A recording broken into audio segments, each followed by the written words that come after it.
केंद्र के साथ रहकर केंद्र का विरोध करना नीतीश कुमार का एक ऐसा दांव रहा है जो वो समय समय पर आजमाते रहे हैं। ऐसे दो उदाहरणों से समझा जा सकता है। 2012 में एनडीए में रहते हुए राष्ट्रपति चुनाव में नीतीश ने कांग्रेस उम्मीदवार का समर्थन कर सबको चौंका दिया था।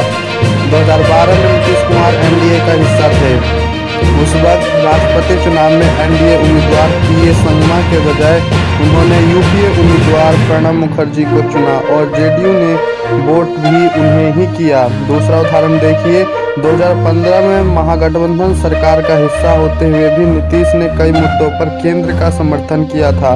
2015 में बिहार में महागठबंधन सरकार बनने के बाद नीतीश कुमार और राष्ट्रीय जनता दल के सुप्रीमो लालू प्रसाद यादव के साथ आ गए थे। लेकिन इसके बाद नोटबंदी, जीएसटी, बेनामी प्रॉपर्टी और सर्जिकल स्ट्राइक पर नीतीश ने लालू के खिलाफ जाकर केंद्र की मोदी सरकार का खुलकर समर्थन किया।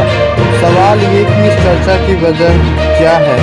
दरअसल अरुणाचल प्रदेश में जेडीयू के 6 विधायक टूटकर बीजेपी में चले गए हैं। ऐसे में नीतीश को एनडीए में रहकर बीजेपी को जवाब देना है। मसला ये है कि जवाब दिया कैसे जाए। राजनीतिक विशेषज्ञों के मुताबिक नीतीश ऐसे में आज की राष्ट्रीय कार्यकारिणी की बैठक में अपना पुराना दांव चल सकते हैं, यानी केंद्र के साथ रहकर भी केंद्र का विरोध। नीतीश की जेडीयू कुछ खास राष्ट्रीय मुद्दों पर बीजेपी से अलग राय बनाकर प्रस्ताव पारित कर सकती है। इससे विरोध का संदेश भी चला जाएगा और बिहार में एनडीए से अलग होने का रिस्क भी नहीं रहेगा।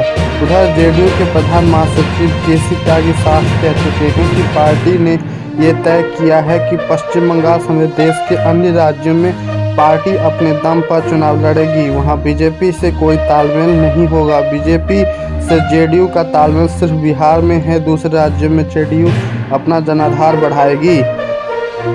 केसी त्यागी ने कहा कि जेडीयू के 6 विधायकों को पार्टी में शामिल बीजेपी ने बिल्कुल अच्छा व्यवहार नहीं किया। इस पर बीजेपी ने पलटवार करते हुए कहा कि बीजेपी में शामिल होने का जेडीयू विधायकों का फैसला है।